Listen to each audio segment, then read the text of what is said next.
किसी के साथ सो रहे हो ना तुम? कौन है वो? कार्तिक, तुम मुझसे तंग आ गए हो ना? तुम्हें अब पहले जैसे नहीं लगती मैं। क्या बकवास कर रही हो तुम Natasha? You know baby, I love you. तुम्हारे अलावा मेरी लाइफ में और कोई नहीं है। झूठ मत बोलो मुझसे। दूध पीती बच्ची नहीं हूं मैं जो तुम्हें समझ ना पाऊं। सब जानती हूं मैं कार्तिक, और सच्चाई एक्सेप्ट कर ली है मैंने। बस नाम बताओ, कौन है वो? Stop it now. मैं तुमसे प्यार करता हूं, इसका ये मतलब नहीं तुम जो भी बकवास करोगी मैं चुपचाप सुन लूंगा। ये रोज रोज के नखरे से मैं परेशान हो गया हूं। हाँ, परेशान तो हो गई मुझसे। कोई और जो मिल गई है तुम्हें। छुटकारा पाना चाहती हो ना तुम मुझसे, हमेशा के लिए?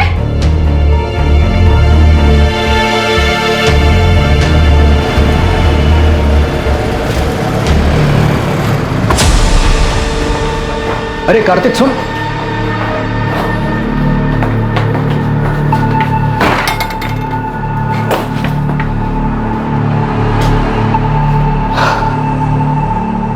क्या बात है कार्तिक, इतना परेशान क्यों है?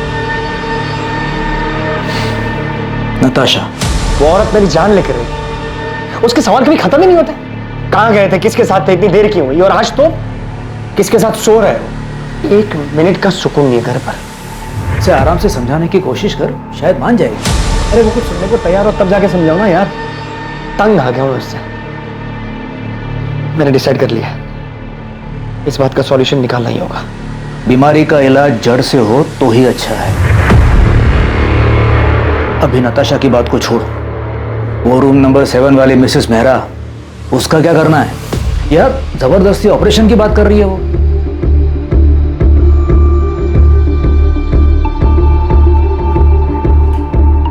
क्या हुआ? आप बहुत डिस्टर्ब लग रहे हैं। इसमें कौन सी नई बात है? फिर से झगड़ा हुआ क्या? हाँ, मेरी जिंदगी में एक ही तो परेशानी है। उसे हम पर शक है क्या? कार्तिक की बात अगर सच निकली तो क्या सच में उसका अफेयर नहीं हुआ तो? मैं अपने पति को अच्छी तरह से जानती हूँ। मुझसे उब गया है, छुटकारा पाना चाहता है वो मुझसे, पर मैं ऐसा कभी होने नहीं दूंगी। मैं तुम्हारे साथ हूं नताशा। आगे जो कुछ भी करना है सोच समझ के करना होगा।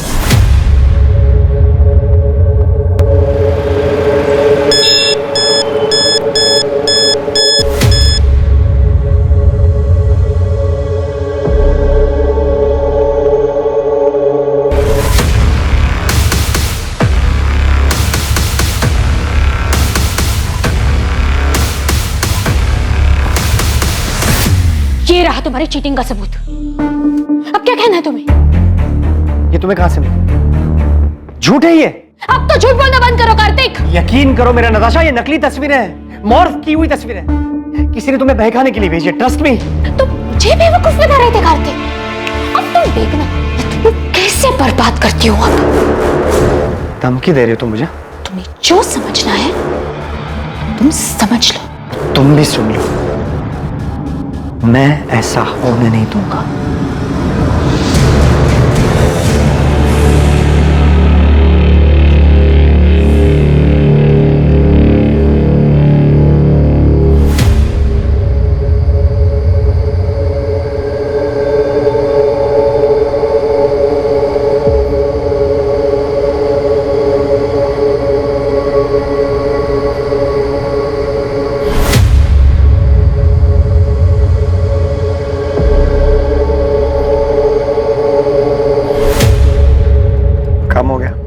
हाँ, हो गया। किसी को पता तो नहीं चलेगा ना? नहीं, किसी को शक भी नहीं हुआ।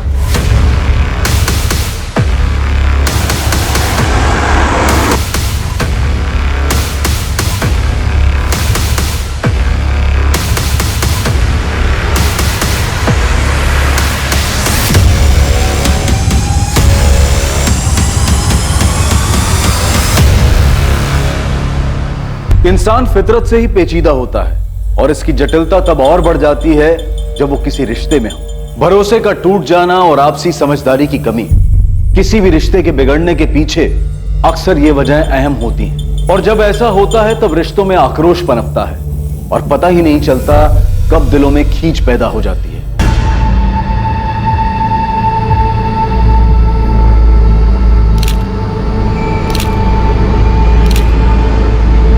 सर, विक्टिम को स्टैब किया गया है। गला दबाने के निशान भी साफ दिखाई दे रहे हैं और चेहरा भी बिगाड़ दिया गया है ताकि विक्टिम की पहचान को छुपाया जा सके। बॉडी पर और कोई भी जेवर नहीं है सिवाय इस ब्रेसलेट। इसका लॉक खुलना बहुत मुश्किल है। मुझे लगता है कातिल जल्दबाजी में इसे छोड़कर भाग गया। इस मर्डर का मकसद तो लूटपाट ही दिखाई दे रहा है। ये देखिए सर, विक्टिम की उंगलियों पर रिंग के निशान हैं। शायद उन लोगों ने उतार ली हो। शायद उस पत्थर से विक्टिम का चेहरा बिगाड़ा गया हो। उस पर खून के निशान हैं। शायद वो खून विक्टिम का हो। बॉडी को पोस्टमार्टम के लिए भेज दो और मर्डर केस फाइल करो। सर, मैं पास की सोसाइटी में रहता हूँ। मैं बालकनी पे खड़ा था। मैंने देखा कि एक वाइट कलर की वोजन 800 कार जो है झाड़ियों के पास रुकी। उसमें से 2 आदमी उतरे और दोनों ने मिलकर एक बंडल को जो है नीचे फेंका। कौन थे वो दोनों? पहले कभी देखा उनको? रात बहुत थी। ऐसे भी ये जगह मेरी बालकनी से बहुत दूर है, मैं देख नहीं पाया। और कुछ देखा था? कार का नंबर या और कुछ? उनकी कार के पीछे राइट साइड के कॉर्नर में कुछ था। डिजाइन तो समझ नहीं आया, लेकिन कुछ रेडियम सा चमक रहा था, स्टिकर या समथिंग। कुछ और याद आ जाए तो हमें बता देना चाहिए। जी सर। प्रधान, सबसे पहले हमें विक्टिम की आइडेंटिटी का पता लगाना है। सभी पुलिस स्टेशन में मिसिंग कंप्लेंट चेक करो। विक्टिम की डिटेल्स, कपड़े और वो ब्रेसलेट न्यूज़पेपर और सोशल मीडिया पे डाल दो। वोजोन 800 कार का पता लगाने के लिए भी सब लोगों को काम पे लगा देते। अगर कातिल तक पहुंचना है तो हमारे पास ये सिर्फ व्हाइट कलर की हचबैक कार है।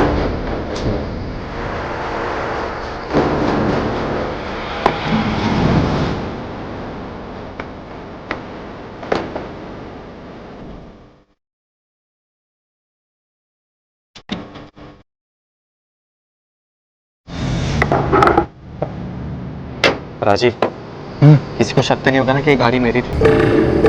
तो टेंशन मत लो। अगर हम शांत रहेंगे ना तो किसी को कुछ नहीं पता चलेगा, समझा? और ये गहने का क्या करना है? तू रख, इस काम का इनाम समझ। बस ध्यान रखना कि इन्हें अभी बेचने की कोशिश भी मत करना।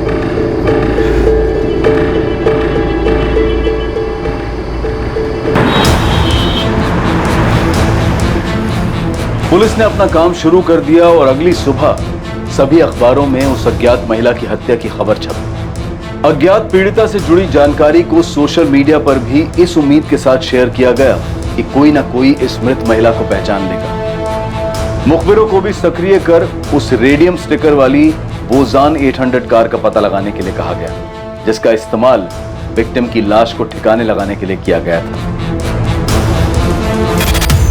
पल्लवी मैम, हाँ, क्या हुआ सरिता? वो शास्त्री नगर वाले केस में उन तीनों बच्चों को कहाँ बेचा गया इसका पता चल गया।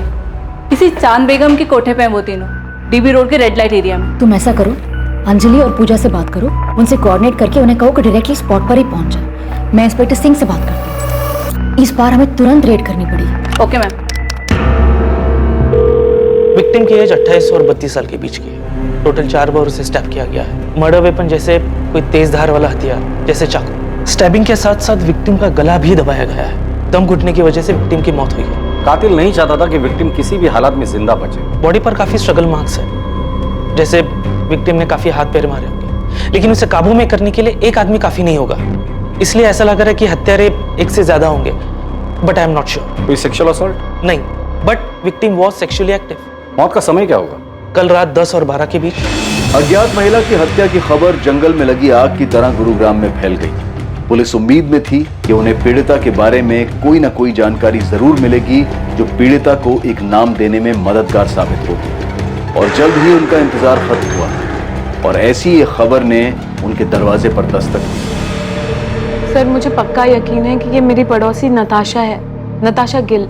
मैंने कई बार उसे इन कपड़ों में देखा है। कपड़ों के साथ साथ ये जो गोल्डन ब्रेसलेट आप देख रहे हैं, ऐसा सेम ब्रेसलेट नताशा के पास था। आप श्योर हैं कि ये नताशा का ही है? हाँ सर, मैं पूरी तरीके से श्योर हूँ, क्योंकि उसी का ब्रेसलेट देखकर मैंने खुद के लिए सेम ब्रेसलेट बनवाया था। ये देखिए। Wow Natasha, such a beautiful bracelet. Thank you. मैंने ना स्पेशली डिजाइन चूज करके बनवाया था। क्या मैं सेम डिजाइन का ब्रेसलेट खुद के लिए बनवा लूं? Sure, why not? आपने बताया कि नताशा आपके पड़ोस में रहती है? हाँ सर, इनफैक्ट यहाँ आने से पहले मैंने नताशा के घर जाकर चेक भी किया था।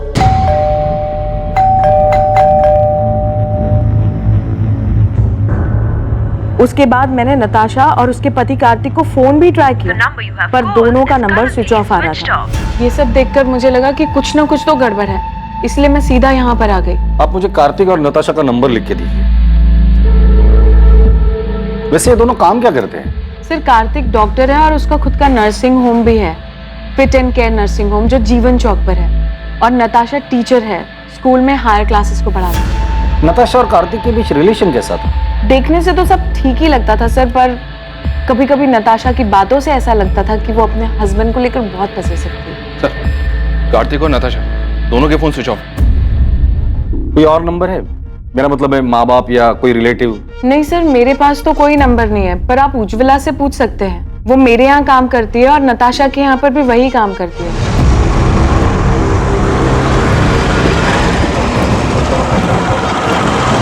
हाँ साहब, मैं ही नताशा दीदी और कार्तिक साहब के घर काम करने जाती हूँ।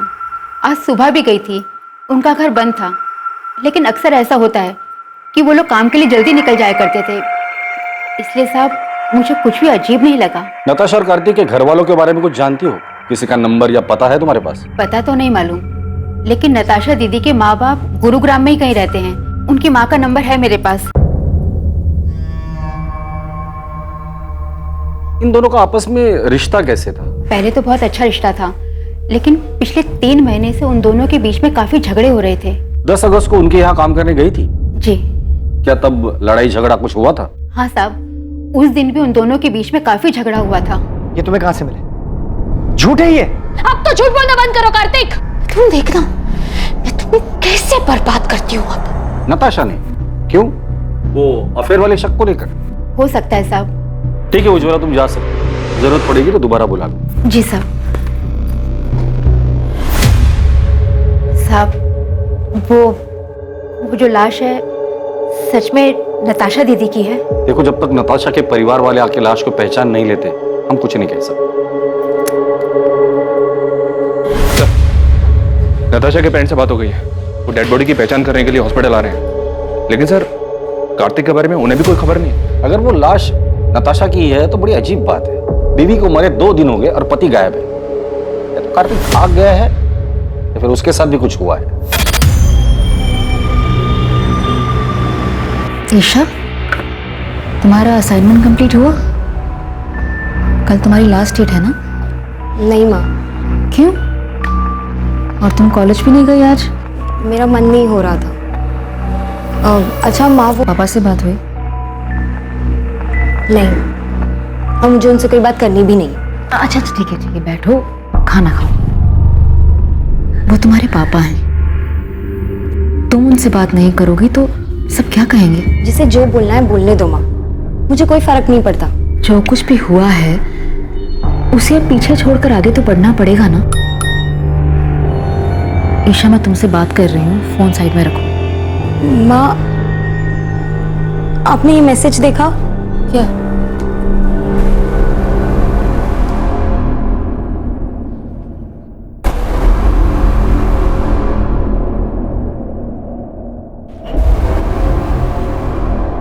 ये आपकी बेटी नताशा के?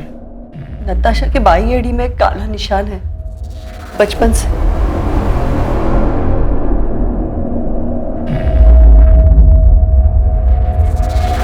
नताशा, नताशा, नताशा, नताशा। सर 4 साल पहले नताशा को मलेरिया हुआ था, तब हमने कार्तिक के नर्सिंग होम में ही उसी की एडमिशन की थी। कार्तिक और नताशा पहली बार वहीं पे मिले थे। हमें उनके रिश्ते के बारे में बहुत बाद में पता चला। कार्तिक मुझसे 12 साल बड़ा हुआ तो क्या हुआ, उसे क्या फर्क पड़ता है? हम एक दूसरे से बहुत प्यार करते हैं, ये काफी नहीं है? नताशा, तुम अभी समझ नहीं रही हो। 12 साल बहुत होते हैं, और फिर कार्तिक की एक बार पहले शादी हो चुकी है। तुम्हें उससे बेहतर लड़का मिल जाएगा। मुझे बेहतर लड़का नहीं चाहिए पापा, मुझे बस कार्तिक चाहिए। मैं कार्तिक से प्यार करती हूँ। नताशा, तुम हर वक्त अपनी मनमानी नहीं कर सकती। आखिर समाज में भी हमारी कुछ इज्जत है। पापा प्लीज एक बार सोच कर तो देखो, कार्तिक में क्या कमी है? कार्तिक अच्छा लड़का है, अच्छा कमाता है, डॉक्टर है, और सबसे बड़ी बात वो मुझसे बहुत प्यार करता है। Can I interrupt sir? Sir मैं आपसे वादा करता हूँ मैं नताशा का ख्याल रखूं, आपको कोई शिकायत का मौका नहीं दूंगा। तुम्हारा पहले डाइवोर्स क्यों हुआ था? पापा अब पुरानी बातें उठाने से क्या फायदा? कार्तिक आगे बढ़ चुका है अब मेरे साथ, और हम एक दूसरे के साथ बहुत खुश हैं। नताशा को हम दुखी नहीं देख सकते थे, इसलिए हमें उसकी जिद के आगे झुकना पड़ा। क्या आप लोगों को पता है कि कार्तिक की जिंदगी में नताशा के अलावा भी एक दूसरी औरत थी? क्या सर ये क्या कह रहे हैं आप? जी हाँ, और पिछले कई महीनों से इसी बात को लेकर कार्तिक और नताशा के बीच झगड़ा हो रहा है। सर मेरी नताशा से हर दूसरे दिन बात हुआ करती थी, उसने तो कभी ऐसा कुछ नहीं कहा। सर नताशा और कार्तिक दोनों के कॉल रिकॉर्ड्स कल सुबह तक आ जाएंगे। प्रधान, जल्द से जल्द हमें कार्तिक तक पहुंचना होगा। पहले उसकी बीवी नताशा की डेड बॉडी हमें मिलती है, फिर पता चलता है कि उसके लाइफ में नताशा के अलावा दूसरी औरत भी, और इन सब के बीच ये कार्तिक कहाँ गायब हो गया पता नहीं। हो सकता है सर कार्तिक के कॉल रिकॉर्ड से हमें उस दूसरी औरत का पता चल जाए।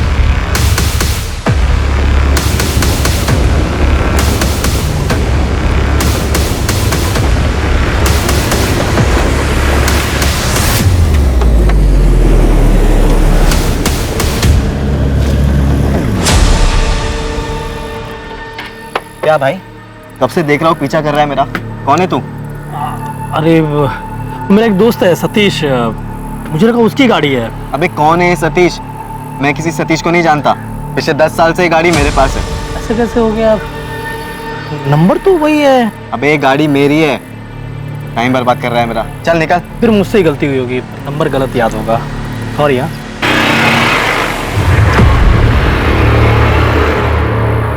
हाँ विक्रांत बोल। राजीव, वो एक आदमी मेरा पीछा कर रहा था गाड़ी से। पीछा कर रहा था?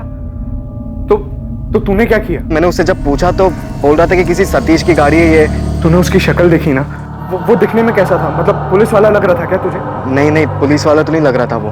तू फालतू में टेंशन ले रहा है। अबे हमने पीछे कोई सबूत छोड़ा ही नहीं है, कोई तुझ तक नहीं पहुंच पाएगा विक्रांत। ठीक है राजीव। सर कॉल रिकॉर्ड्स के हिसाब से नताशा रात को 10 बजे अपने घर वाले एरिया से बाहर निकली थी। फिर उसका फोन एक जगह से दूसरी जगह लगातार मूव होता रहा, और 1 घंटे बाद तकरीबन रात को 11 बजे उसका फोन स्विच ऑफ हो गया। उसके फोन पर लास्ट कॉल रात को 9:30 बजे था सर, 44756 इस नंबर से। मतलब कॉल आने के आधे घंटे बाद वो घर से निकली, जरूर कॉलर से मिलने गई। किसका नंबर है ये? नंबर भी स्विच ऑफ है सर, इसकी भी डिटेल्स निकलवा रहा हूँ। कार्तिक का कुछ पता चला? उसके कॉल रिकॉर्ड्स क्या कहते हैं? सर 10 अगस्त की रात को कार्तिक का फोन रात को 11:50 पर स्विच ऑफ हुआ था। उसका last location new Delhi airport है। मतलब मर्डर करके सीधा भागने का प्लान था। सर कार्तिक के कॉल रिकॉर्ड में 2 नंबर्स और मिले, एक है मोना सहगल का और दूसरा है डॉक्टर अभय सचदेवा का। कार्तिक ने फोन स्विच ऑफ करने से जस्ट पहले इस डॉक्टर अभय सचदेवा को कॉल किया था। ये अभय उसी के नर्सिंग होम में उसके साथ काम करता है। और ये मोना? ये भी कार्तिक के नर्सिंग होम में नर्स है सर। कार्तिक और मोना के बीच पिछले 3 महीनों से काफी बातें हो रही थी। कार्तिक का जिसके साथ अफेयर चल रहा है वो दूसरी औरत मोना ही है। पता नहीं, इस मोना को पुलिस स्टेशन बुलाओ और तुम फिटन के नर्सिंग होम में जाकर डॉक्टर अभय से मिलो और कार्तिक के बारे में पता करो। नताशा का मर्डर हो गया? कब? कैसे? और कार्तिक, क्या उसे पता है? ये तो आप बेहतर बता सकते हैं। आप क्या कह रहे हैं सर? 10 अगस्त की रात को 10 से 12 के बीच नताशा का मर्डर होता है और उसी दौरान कार्तिक आपको कॉल करता है। काम हो गया? हाँ हो गया। उसकी लास्ट लोकेशन एयरपोर्ट है और उसके बाद से उसका फोन स्विच ऑफ है। कहाँ छुपा हुआ है कार्तिक? सर कार्तिक सर मुंबई गए हैं मेडिकल कॉन्फ्रेंस के लिए। 10 तारीख की रात की उनकी फ्लाइट थी। मेडिकल कॉन्फ्रेंस के लिए गया तो फोन क्यों स्विच ऑफ? सर मुझे नहीं पता, बल्कि मैंने और अभय सर ने तो कई बार उनका नंबर ट्राई किया है। अच्छा, तुम्हारे और कार्तिक के बीच रिलेशन क्या है? वही सर जो एक डॉक्टर और नर्स के बीच में होता है। ये तुम दोनों के कॉल रिकॉर्ड नर्सिंग होम में दिन भर काम करने के बाद हर रात इतनी देर किस बात पर डिस्कशन करते हो तुम दोनों? नताशा को मारने का प्लान तुम दोनों ने मिलकर बनाया था? नहीं सर, ऐसी कोई बात नहीं है। ऐसे कैसे कोई बात नहीं है डॉक्टर अभय? कार्तिक ने उस रात को लास्ट कॉल आपको ही किया था। कि वो नर्सिंग होम की सप्लाईज के बारे में बात करनी थी। क्या बात करनी थी? कंसाइनमेंट डिले हो गया था ना, उस बारे में। किस चीज का कंसाइनमेंट? कहां से आने वाला था और कब आने वाला था? जी वो डॉक्टर अभय, आप झूठ बोल रहे हैं। अभी आप हमें सीधी तरह से बताइए कि कार्तिक ने नताशा के मर्डर के बारे में आपको क्या बोला? आप गलत समझ रहे हैं सर, मैं आपको सब सच सच बताता हूँ। हमारे हॉस्पिटल की एक नर्स ने एक पेशेंट को गलत दवाई दे दी थी, जिस वजह से उसकी कंडीशन बहुत सीरियस हो सकती थी। वो तो फॉर्चुनेटली टाइम पे पता चल गया और सब संभल गए। सर यही चेक करने, कंफर्म करने के लिए कार्तिक ने मुझे कॉल किया था। तो मतलब मर्डर के साथ साथ आप लोग मेडिकल नेग्लिजेंसी को भी कवर अप करते हैं? हाँ सर, मैं मानती हूँ कि मेरा और कार्तिक का अफेयर है, लेकिन नताशा के मर्डर के बारे में मुझे कुछ भी नहीं पता। तो मर्डर वाली रात तुम दोनों साथ में क्या कर रहे थे? तुम दोनों की सेम लोकेशन से साफ पता चलता है कि मर्डर वाली रात तुम दोनों रात 9 बजे से लेकर 11 बजे तक साथ में थे। एक्चुअली हम लोग ब्लू मून होटल में थे। लेकिन नताशा को हमारी फोटोज कहाँ से मिली? यही तो मेरी समझ में भी नहीं। धमकी भी दे रखी है मुझे, तो मुझे बर्बाद कर देगी। तो अब आगे क्या करना है? इससे पहले कि नताशा नाम का सरदर्द नासुर बने, मुझे इसका जड़ से इलाज करना होगा। तो नताशा से छुटकारा पाने के लिए कार्तिक ने नताशा को रास्ते से ही हटा दिया? सर उस रात मैं और कार्तिक साथ में ड्रिंक कर रहे थे। नताशा ने जीना मुश्किल कर रखा। हर रोज नए ड्रामे करती है। आज तो पता नहीं कहां से उसे मेरे और मोना के फोटोज हाथ लगे। लेकिन उसके पास फोटोग्राफ्स आए कहां से? पता नहीं यार कहां से मिले। लेकिन अब इस बात का परमानेंट सॉल्यूशन ढूंढना है। मतलब कार्तिक ने नताशा को मारने की बात की थी? सर मुझे नहीं पता कि कार्तिक ने ऐसा क्यों कहा, उसके कहने का क्या मतलब था। लेकिन मैं कार्तिक को अच्छे से जानती हूँ, वो ऐसा बिल्कुल भी नहीं कर सकता। सर हमने हमारे रिलेशन को सीक्रेट रखा था। अगर किसी को ये बात पता थी तो वो बस डॉक्टर अभय है। तो क्या वो पिक्चर्स डॉक्टर अभय ने नताशा को भेजी? नहीं सर, भला मैं क्यों नताशा को कार्तिक और मोना के पिक्चर्स दूंगा? वो पहले इतना परेशान था। रही बात नताशा के मर्डर की, तो सर मुझे नहीं लगता कार्तिक ऐसा कुछ करेगा। कार्तिक मुंबई में जिस मेडिकल कॉन्फ्रेंस के लिए गया है, वहां किसी को बोल के उससे बात कर सकते हैं आप? सर कार्तिक का पता चल गया है, वो अभी मुंबई में ही है। बात हो गई है उससे, वो यहाँ गुरुग्राम के लिए निकल रहा है। कार्तिक को तो पता ही नहीं है कि उसकी वाइफ नताशा का मर्डर हो चुका है। जब उसको बताया काफी चौंक गया था। क्या वाकई में कार्तिक सच बोल रहा था? क्या वाकई उसे नताशा की मर्डर की कोई खबर नहीं थी? और अगर कार्तिक को इस बारे में कुछ पता नहीं था तो उसने पिछले 2 दिन से अपना फोन क्यों ऑफ कर रखा था? या फिर यह हत्या कार्तिक की तरफ से एक परफेक्ट मर्डर था, जिसमें हत्या के वक्त उसका गुरुग्राम से बाहर मुंबई में होना सिर्फ उसकी प्लानिंग का एक हिस्सा था, ताकि वो आरोपों से बच सके। इन सारे सवालों के जवाब पुलिस को सिर्फ कार्तिक से मिल सकते थे। कितनी बार बताऊं सर, मैंने फोन स्विच ऑफ नहीं किया था। मोना से मिलने के बाद मैं कैब लेकर एयरपोर्ट के लिए निकला था और गलती से फोन कैब में छूट गया। नताशा से पहले भी तुम्हारी एक शादी हुई थी, वो बीवी कहाँ है? उसकी डेथ हो चुकी है। उसी के बाद मैंने नताशा के साथ शादी की। नताशा के माँ बाप को झूठ क्यों बोला था कि तुम्हारा डिवोर्स हुआ है? मैंने झूठ नहीं बोला, नताशा ने बोला था। वो क्यों झूठ बोले? मैं कैसे बता सकता हूँ? 10 अगस्त की रात जब तुम तुम्हारे दोस्त अभय के साथ ड्रिंक कर रहे थे, तब तुमने कहा था कि नताशा का परमानेंट सॉल्यूशन ढूंढना है। अब इस बात का परमानेंट सॉल्यूशन ढूंढना होगा। और यही बात तुमने मोना से भी कही थी मर्डर वाली रात। इससे पहले कि नताशा नाम का सरदर्द नासुर बने, मुझे इसका जड़ से इलाज करना होगा। मेरे कहने का मतलब ये नहीं था सर, मैं डिवोर्स की बात कर रहा था। मैं नताशा से मिलकर आउट ऑफ कोर्ट सेटलमेंट करने की बात कर रहा था। तो इस मर्डर में तुम्हारा कोई हाथ नहीं है? मैं नताशा का मर्डर क्यों करूंगा सर? और कोई है जो नताशा को मारना चाहता हो? मुझे इस बारे में नहीं पता सर। लेकिन सर हमारी शादी से पहले नताशा का एक दोस्त हुआ करता था, अमृत। वो उसे बहुत पसंद भी करता था। इनफैक्ट हमारी शादी के बाद उसने नताशा के साथ बात करना भी बंद कर दिया था। हाँ सर, मैंने उससे बात करनी बंद कर दी थी, क्योंकि मैं नताशा को पसंद करता था। लेकिन नताशा कार्तिक से प्यार करती थी। उस वक्त मैं ये देख नहीं पाया और मैंने उससे बात करनी बंद कर दी। और फिर 3 साल बाद तुम दोनों में बातें शुरू हो। तुम्हें लगा इस बार तुम्हारा चांस लगेगा, क्योंकि नताशा कार्तिक से नाराज थी। उन्हें बात करने की कोशिश, लेकिन नताशा ने मना कर दिया और इसलिए गुस्से में आकर तुमने नताशा को मार डाला। सर मैंने किसी को नहीं मारा और ना ही मैं नताशा से प्यार करता था। 3 महीने पहले इत्तेफाकन वो मुझे एक सोशल नेटवर्क की साइट पे मिली। हमारी बातचीत हुई और नंबर एक्सचेंज किया। चल मान लेते कि तू जो कुछ भी बोल रहा है वो सच बोल रहा है। नताशा तुम्हारी अच्छी दोस्त थी, काफी बातें शेयर हुई होगी। तुम्हें क्या लगता है नताशा को किसने मारा होगा? सर वो सब मुझे नहीं पता, लेकिन मैं इतना बता सकता हूँ कि नताशा ने तय कर लिया था कि वो कार्तिक के ऊपर चीटिंग का केस करे। उसे बर्बाद करना चाहती थी। हो सकता है कार्तिक उसे अपने रास्ते से हटाना चाहता है।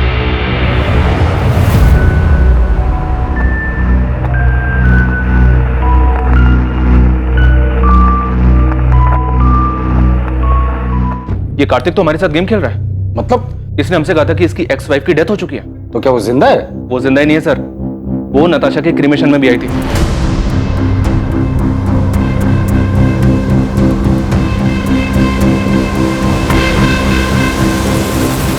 पल्लवी गिल, कार्तिक की एक्स वाइफ। कार्तिक ने हमसे ये क्यों कहा कि उसकी एक्स वाइफ की डेथ हो चुकी है? मुझे नहीं पता। हमारे रिश्ते के बारे में सभी लोग जानते हैं, कुछ छुपा नहीं है इसमें। नताशा भी हमारे रिश्ते के बारे में जानती थी। अब लोगों को डिवोर्स क्यों हुआ? डिवोर्स? डिवोर्स नहीं हुआ है हमारा। मतलब आप दोनों का डिवोर्स नहीं हुआ था और उसके बावजूद कार्तिक ने नताशा से शादी कर ली थी। मैं जानता हूं तुम्हें हर्ट कर रहा हूं, लेकिन अब और धोखे में रखना नहीं चाहता। कार्तिक, हम तो एक साथ खुश थे ना, फिर ये अचानक से क्या हो गया? पल्लवी, मैं नताशा को शादी करने का वादा कर चुका। कार्तिक अपना मन बना चुका था। वो नताशा से प्यार करता था और मेरे पास उसे रोकने की कोई वजह बची नहीं थी। आप दोनों की शादी कब हुई थी? 2007 में लव मैरिज थी। दोनों का कोई बच्चा? अच्छा माँ, वो पापा से बात हुई? नहीं। वैसे नताशा की वजह से आप दोनों की शादी टूटी थी, तो नताशा के लिए आपके दिल में रंजिश तो रही होगी। नताशा के लिए रंजिश रखकर मैं क्या करती? मैंने जो किया था उसका किया तो भुगतना ही था। मतलब मैं कार्तिक की पहली बीवी नहीं हूँ ना, मैं उसकी दूसरी बीवी हूँ। क्या? तो उसकी पहली बीवी कौन है और कहाँ है? गीता नाम है उसका, रोहतक से है वो। जब कार्तिक मुझसे मिला था वो शादीशुदा था, हमारे बीच में प्यार हुआ, मैं उनके बीच में आ गई थी, तो उसने गीता को डिवोर्स दे दिया। मतलब आप कह रही हैं कि कार्तिक की 3 शादियां हो गई है और उसके बावजूद अभी उसका किसी और के साथ अफेयर चल रहा है? कार्तिक हमेशा ऐसे ही खुदगर्ज था, बस मैं प्यार में अंधी हो गई थी। गीता कार्तिक की पहली बीवी, उसका एड्रेस है आपके पास?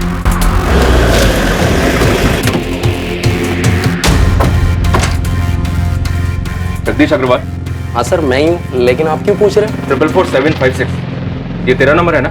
हाँ सर, मैंने फ्री इंटरनेट के लिए लिया था। उसके फोन पर लास्ट कॉल रात को 9:30 बजे था सर। 44756 इस नंबर से। ये नंबर भी स्विच ऑफ है सर, इसकी भी डिटेल्स निकल पा रहा हूँ।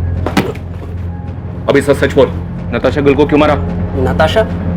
सर ये कौन है और मैं किसी को क्यों मारूंगा? तू एडीआई कॉलेज में पढ़ता है ना? नहीं सर, मैं तो एसआरवी कॉलेज में पढ़ता हूँ। सर मुझे नहीं पता आप किस मर्डर की बात कर रहे हो। मैं किसी नताशा को नहीं जानता, और इंटरनेट यूज करने के बाद मैंने वो सिम कार्ड फेंक दिया था सर। और तेरी इस लापरवाही की वजह से किसी ने उस सिम कार्ड का इस्तेमाल करके बहुत सफाई के साथ मर्डर कर दी। सच सच बता, नताशा के मर्डर में कहीं तेरा हाथ तो नहीं? दिमाग खराब हो गया तेरा? क्या बोलना क्या चाहता तू? पुलिस को तुझ पे शक? उस रात तूने कहा था कि तू नताशा से काफी परेशान था, उससे पीछा छुड़ाने के लिए कुछ करने की सोच रहा था। अभय, मैं मुंबई से लौटने के बाद नताशा के साथ डिवोर्स देने की सोच रहा था। ये बात तू मुझे उस रात भी कह सकता था। मुझे भरोसा नहीं मुझ पर। मैं तुझ पे भरोसा करना चाहता हूँ, एंड आई ट्रूली होप कि तू सच बोल रहा है।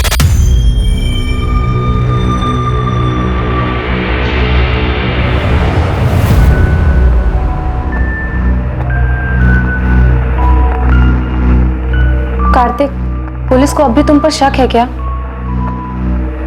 उनका शक इतनी जल्दी खत्म नहीं होगा। तो अब आगे क्या करना है? You don't worry, मैंने कुछ सोच कर रखा है।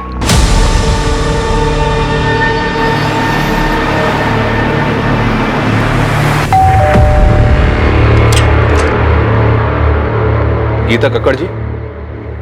जी, कार्तिक और मेरी शादी तो बहुत ही कम उम्र में करा दी गई थी। जैसे ही उसकी पढ़ाई कंप्लीट हुई तो दिल्ली के एक हॉस्पिटल में उसकी जॉब भी लग गई। पहले तो हफ्ता 2 हफ्ते में अक्सर वो घर चला आया करता था, लेकिन फिर धीरे धीरे हफ्ते महीने में बदल गए। आपका और कार्तिक का डिवोर्स कब हुआ? 2007। जब कार्तिक दिल्ली में था तब उसकी मुलाकात पल्लवी से हुई। मुझे तो उनके रिश्ते की कोई भनक भी नहीं थी, लेकिन फिर अचानक कार्तिक ने सामने से आके मुझे सब कुछ बता दिया। इसलिए जब उसने मुझसे डिवोर्स मांगा तो मैंने मना नहीं किया। कार्तिक का काम अच्छा चल रहा था, तो मुझे लगा कि वो हमारी बेटी को एक अच्छी जिंदगी दे पाएगा, इसलिए मैंने हमारी बेटी की कस्टडी उसे सौंप दी। आपकी और कार्तिक की एक बेटी भी है? जी हाँ, ईशा गिल। और वो अपने पापा कार्तिक और पल्लवी के साथ ही तो रहती है। लेकिन कार्तिक और पल्लवी दोनों ने हमें ईशा के बारे में तो कुछ नहीं बताया। कार्तिक आखिर झूठ क्यों बोल रहा था? क्या वो खुद को बचाना चाहता था या फिर किसी और को? पल्लवी से मेरी शादी हुई तब ईशा 7 साल की थी। शुरुआत से ही मैंने ईशा को अपनी बेटी माना था। मैंने और कार्तिक ने दोनों ने मिलकर इसे बड़ा किया है। लेकिन फिर पापा की जिंदगी में नताशा आई और सब कुछ बिखर गया। मैं ईशा को अपने साथ रखना चाहता था, उसे कभी छोड़ना नहीं चाहता था। लेकिन मैं माँ को छोड़कर कहीं नहीं जाना चाहती थी, खासकर उस नताशा के साथ रहने के लिए, जिसकी वजह से मेरी माँ को इतनी ठेस पहुंची। मैंने वो घर छोड़ा था, लेकिन ईशा को कभी नहीं छोड़ा। वो मेरी इकलौती औलाद है। मेरे लिए मेरी फैमिली सिर्फ मेरी माँ है सर, और कोई भी नहीं। और अगर पापा को मेरी इतनी चिंता होती तो वो मुझे छोड़कर कभी नहीं जाते। कार्तिक, पल्लवी और ईशा तीनों से बात करके सिर्फ फैमिली ड्रामा सामने आ रहा है। अभी तक हमारे पास किसी के खिलाफ कोई सबूत भी नहीं है और ना ही कोई वजह। सर कार्तिक के कॉल रिकॉर्ड्स के हिसाब से भी उसकी और नताशा की लोकेशंस अलग अलग है। मैंने पल्लवी और ईशा के कॉल रिकॉर्ड्स भी स्टडी की। इंसिडेंट के वक्त ये दोनों घर पर ही थे। इनके अलावा डॉक्टर अभय, नताशा का फ्रेंड अमृत और नर्स मोना, इनके खिलाफ भी कुछ नहीं मिला। तो प्रधान नताशा को मारा किसने? किसने की होगी इतनी जबरदस्त प्लानिंग जो हमारे हाथ ही नहीं लग रहे? साहब अंदर आऊं क्या? आजा बहादुर, कुछ अच्छी खबर है तो बता। साहब हमने गुरुग्राम में आपकी सफेद कार को पूरी तरह छान मारा, लेकिन किसी भी कार पे वो स्टिकर नहीं दिखा सर। यहाँ तक कि एनसीआर इलाके में भी ढूंढा, लेकिन वो स्टिकर वाली कार नहीं दिखी सर। और नताशा के गहनों के बारे में कुछ पता चला? अभी मार्केट में आए नहीं है। और सर वो सुपारी वाले एंगल से भी कुछ मिला नहीं।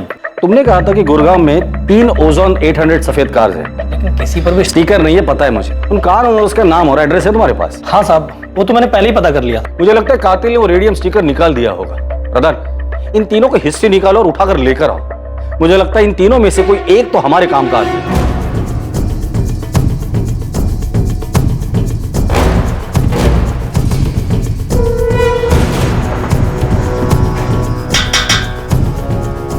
क्या हुआ सर? विक्रांत मेरा बेटा है। कहाँ है? वो तो गैरेज में गया है काम करने। विक्रांत जहाँ काम करता है वहाँ का एड्रेस दीजिए। सब क्या हुआ मुझे?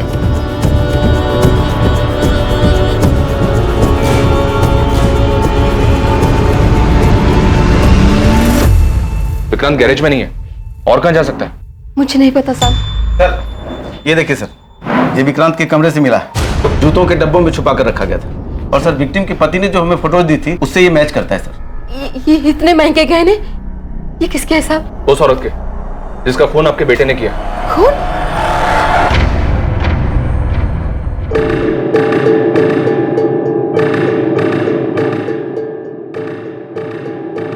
हाँ विक्रांत बोल। राजीव, अबे पुलिस मेरे घर तक पहुंच गई। तूने तो कहा था कि कुछ भी नहीं होगा। क्या बोल रहा है विक्रांत तू? अबे सच बोल रहा हूँ, बाल बाल बच गया मैं। तू अभी कहाँ पर है? एमडी नगर के वो पीछे वाली रोड पे गाड़ी में बैठा हूँ। राजीव, मुझे लगता है कि हमें पुलिस को सब सच सच बता ही देना चाहिए। तू 2-4 दिन के लिए गुरुग्राम से बाहर चले जा, है ना? तब तक मैं कोई प्लान बना लूंगा। मैं तुझे 2 दिन का वक्त दे रहा हूँ। अगर तूने मुझे इस झमेले से नहीं निकाला ना, तो मैं खुद ही पुलिस को जाकर सब सच सच बता दूंगा। सर, विक्रांत के फोन की लोकेशन डेड बॉडी मिलने वाली जगह से मैच हो रही है। टाइम भी उसी दौरान का है। विक्रांत के कॉल रिकॉर्ड से कुछ मिला? विक्रांत जिस नंबर पे रेगुलर टच में था, उन सारे नंबर्स की डिटेल्स निकलवा रहा हूँ सर। और वो मनोहर जिसने डेड बॉडी को गाड़ी से उतारते हुए देखा था, उसने बताया था 2 आदमी थे। एक तो ये विक्रांत ही है, दूसरे आदमी का पता लगाना बाकी है। विक्रांत का कुछ पता चला? विक्रांत के घर पे कांस्टेबल्स लगा दिए सर। विक्रांत और उसकी माँ का फोन ट्रैक कर रहे हैं। साहब, वो विक्रांत का पता चल गया साहब। तुझे क्या लगा था गाड़ी धोने से सबूत धुल जाएंगे? मेरी सफेद ओजोन 800 हमने फॉरेंसिक में भेज दी है, जिसमें नताशा के खून के ट्रेस मिल ही जाएंगे। इसलिए कोई भी कहानी सुनाने के बारे में सोचना भी मत। सीधे सीधे बता दे नताशा को क्यों मारा? सर मैंने उसको नहीं मारा, मैं तो उसका नाम तक नहीं जानता था। सर वो मेरा बचपन का दोस्त राजीव 9 तारीख को मुझसे मेरी गाड़ी लेकर गया था, और फिर 10 तारीख की रात को उसने मुझे कॉल किया किसी पीसीओ से और मोहल्ले के बाहर बुलाया मिलने के लिए। सर मैं फंस गया था, इसलिए मुझे उसके साथ जाना पड़ा क्योंकि मेरी गाड़ी उसके साथ थी। मैं उस औरत को नहीं जानता था सर, सच बता रहा हूँ। क्या हो गया राजीव? तेरा फोन क्या, तूने मुझे लैंडलाइन से क्यों कॉल किया था? तू अंदर आ, मैं सब बताता हूँ।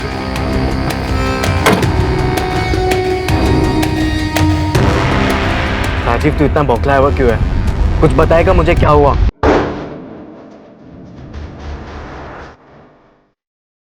ये कौन है? क्या किया तूने भाई? तू मेरी बात सुन। मुझे कुछ नहीं सुना भाई, गाड़ी साइड में लगा। मेरी बात तो सुन विक्रांत, ये मर चुकी और अब हम दोनों को मिलकर इसकी लाश को ठिकाने लगाना है, समझा?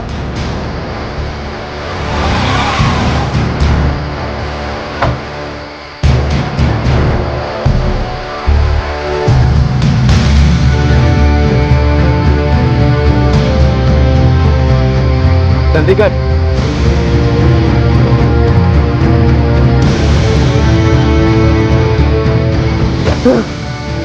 जल्दी कर।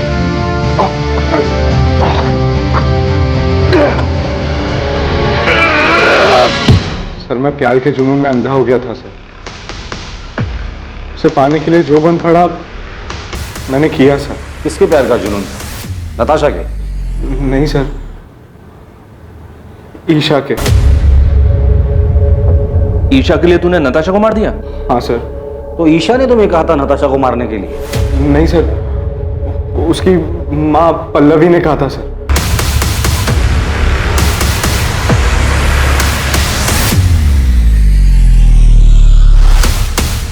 पल्लवी मुझे बिल्कुल पसंद नहीं करती थी क्योंकि मैं उसकी बेटी के स्टेटस के बराबर नहीं था। मैं और राजीव पिछले 6 महीने से डेट कर रहे थे, पर माँ हमारे रिश्ते से खुश नहीं थी। तकरीबन 1-1.5 महीने पहले मैंने राजीव को घर बुलाया था लंच पर, ताकि माँ उसे और जान सके। जब मैंने राजीव को घर पे देखा तो मुझे लगा कि इस मर्डर को अंजाम देने में मैं उसका इस्तेमाल कर सकती हूँ, इसलिए मैंने उसके सामने एक शर्त रखी। तुम अगर ईशा के साथ रहना चाहते हो, मेरा एक काम करना पड़ेगा। मैं आपकी बेटी से प्यार करता हूँ और ईशा के साथ के लिए मैं कुछ भी करने के लिए तैयार हूँ। किसी की जान ले सकते हो? माँ, इस सब में आप राजीव को क्यों खींच रही हो?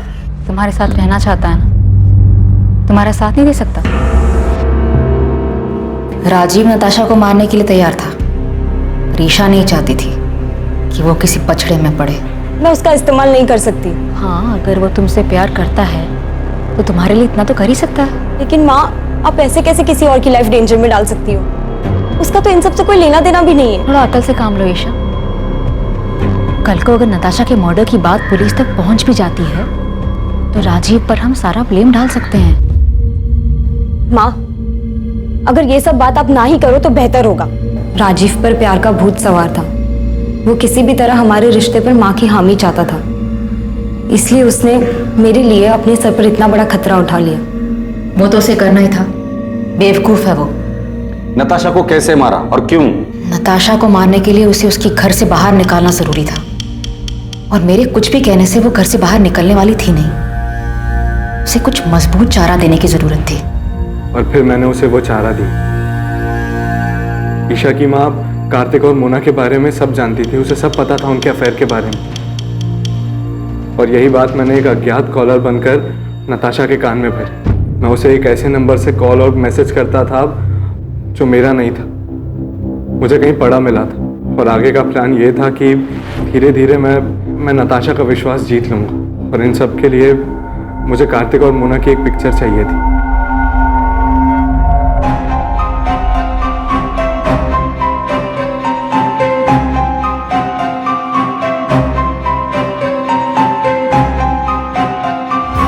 प्लान के मुताबिक 10 अगस्त को राजीव ने वो फोटोज उसे दिखाए।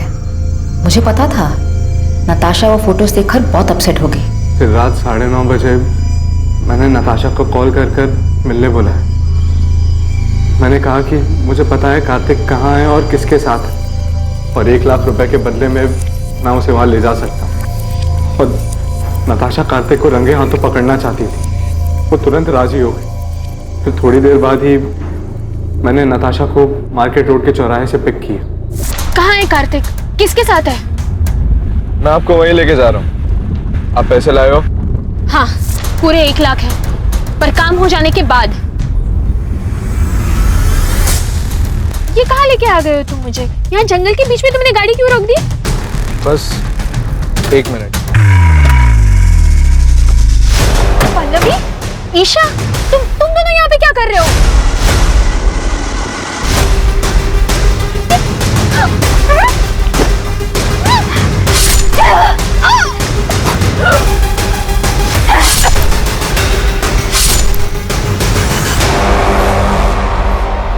क्राइम कैसे हुआ ये तो आपने हमें बता दिया, पर एक सवाल अब भी बाकी है पल्लवी जी।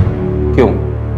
वजह क्या थी नताशा को मारने की? कार्तिक मेरा था, कानूनी तौर से भी और मन से भी। वो मेरा पति था और नताशा ने उसे मुझसे छीन लिया था, इसलिए मुझे उसको अपने रास्ते से हटाना था। लेकिन आप दोनों तो बहुत साल पहले अलग हुए थे, तो फिर क्यों? क्योंकि मैं कार्तिक को बहुत अच्छी तरह से जानती हूँ। शादी के दौरान भी उसके कई सारे अफेयर्स हुए, पर हर बार वो मेरे पास लौट कर आया था। और नताशा आने के बाद वो लौट कर नहीं आया? हाँ, पता नहीं उसने क्या जादू कर दिया था। जब पहली बार मुझे कार्तिक ने बताया नताशा के बारे में कि वो उसे शादी करना चाहता है, तो मैंने उसकी बात मानी नहीं, क्योंकि मुझे तब भी उम्मीद थी कि वो मेरे पास वापस लौट कर आएगा, पर उसने शादी की और तब मुझे बहुत बड़ा धक्का लगा। माँ इस बात को मान ही नहीं रही थी कि पापा ने शादी कर ली। उन दिनों इन्हें संभालना बहुत मुश्किल हो गया था, जैसे इन्होंने अपना संतुलन ही खो दिया हो। और इन सब के जिम्मेदार मेरे पापा थे, इसलिए मैं उनसे आज भी उतनी ही नफरत करती। धीरे धीरे सब ठीक होने लगा था, माँ की तबीयत भी संभलने लगी थी, पर कार्तिक गिल को हमारी खुशियां कहाँ मंजूर थी। कार्तिक, इतनी देर रात तुम यहाँ क्या कर रहे हो? पल्लवी, मैं तुमसे सॉरी। सॉरी पल्लवी। आराम से आराम से। क्या हालत बना रखी है तुमने? Miss you Pallavi, I miss you. क्या कह रहे हो तुम ये? सच बोल रहा हूँ, मेरी जिंदगी में तुम्हारी जगह और कोई नहीं ले सकता। इतने सालों बाद अब तुम्हें मेरी याद आई है? तुम ही तो गए थे ना मुझे छोड़कर।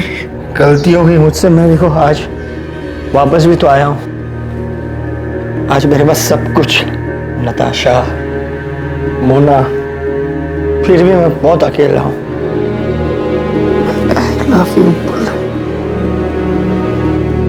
I love you. कार्तिक के साथ वो रात गुजारने के बाद मेरी समझ में आ गया था कि कार्तिक अब भी मुझसे प्यार करता है और नताशा ही हमारे रास्ते का कांटा थी। इसलिए नताशा को रास्ते से हटाने का प्लान तुमने बना लिया और उसमें ईशा को भी शामिल कर लिया। क्या माँ, आपको समझ भी रहा, आप क्या सोच रही हो? तुम नहीं समझ रही हो मैं क्या बोल रही हूँ। नताशा के जाने के बाद सब कुछ पहले जैसा हो जाएगा। हम सब लोग खुशी खुशी रहने लग जाएंगे। तुम्हारे पापा भी हमारे साथ रहेंगे। माँ प्लीज संभालो खुद को और मेरी बात को समझो। ये सब करने का कोई फायदा नहीं होगा माँ, पापा लौटकर नहीं आने वाले। प्लीज मेरी मदद करो। मैं अपनी माँ की तरह सपनों में नहीं जीती। मैं जानती थी ऐसा कुछ नहीं होगा। पापा की फितरत बदलने वाली नहीं थी। तो तुम्हें ये सब कुछ पता था तो माँ का साथ क्यों दिया? क्योंकि ये मेरी माँ है। बचपन से सिर्फ इन्होंने ही मुझे प्यार दिया है। मेरे अपने माँ बाप तक को मेरी कोई फिक्र नहीं है। इन्होंने कभी मुझे अकेला नहीं छोड़ा। और जहां तक बात नताशा की थी, तो मेरी माँ की हालत के जिम्मेदार वही है। उसी ने हमारा घर तोड़ा था। सच कहूं, उसे मारने का मुझे कोई गम नहीं। तुम लोगों की जिंदगी अच्छे से कट रही थी। तुम दोनों को देखकर कोई नहीं कहेगा कि ईशा तुम्हारी असली बेटी नहीं है, तुम उसकी असली मां नहीं।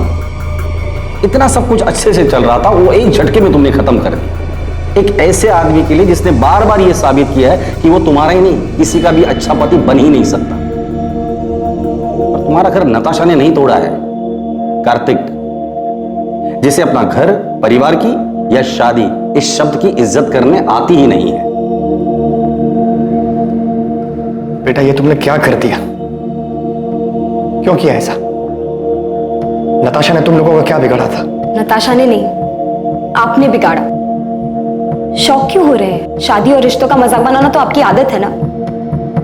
किसी के साथ रहना नहीं रहना ये तो आपकी मर्जी है। जब जी चाहा तब आप वापस आ गए और जब जी चाहा तब छोड़ दिया। पहले गीता, फिर माँ, नताशा और अब मोना। उसके साथ भी आप यही करेंगे ना? न जाने कितनी लड़कियों के साथ आपने सेम ड्रामा किया होगा। आपको तो ये भी नहीं पता कि इन सब चीजों का मुझ पे कितना बुरा असर पड़ा है। मुझे तो शर्म आती है कि मैं आपकी बेटी हूं।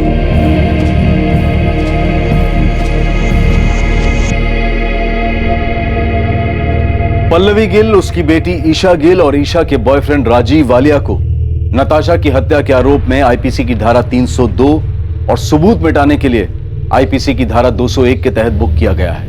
राजीव का फ्रेंड विक्रांत मेहता, जो कि अपराध में इस्तेमाल हुई कार का मालिक था, उस पर आईपीसी की धारा 201 के तहत आरोप लगा है। पल्लवी हर हाल में कार्तिक को पाना चाहती थी, जिसके लिए उसने बिना कुछ सोचे समझे नताशा की हत्या कर दी। पल्लवी भावनात्मक रूप से उस हद तक पहुंच गई थी जहां तर्क और समझदारी बेकार लगने लगे थे, जहां पल्लवी को अपराध ही एकमात्र जरिया दिखाई दे रहा था और उसने इस जुर्म में ईशा को भी भागीदार बना लिया। बेशक पल्लवी गलत थी, लेकिन वो अकेली गलत नहीं थी। अगर ईशा चाहती तो अपनी मां को समझाकर इस जुर्म को होने से रोक सकती थी, लेकिन उसने भी अपने अंदर की कड़वाहट के कारण समझदारी, लॉजिक और कॉमन सेंस को दरकिनार कर दिया। भावनात्मक रूप से उथल पुथल होने के वक्त लिया गया हर फैसला इसमें शामिल लोगों के लिए हमेशा तबाही लाने वाला ही होता है। फिर मुलाकात होगी एक और नए केस के साथ। देखते रहें क्राइम पेट्रोल सतर्क, और याद रखें, क्राइम और आपके बीच में सिर्फ इतना फर्क है कि आप कितने सतर्क हैं। सतर्क रहें, सुरक्षित रहें। जय हिंद।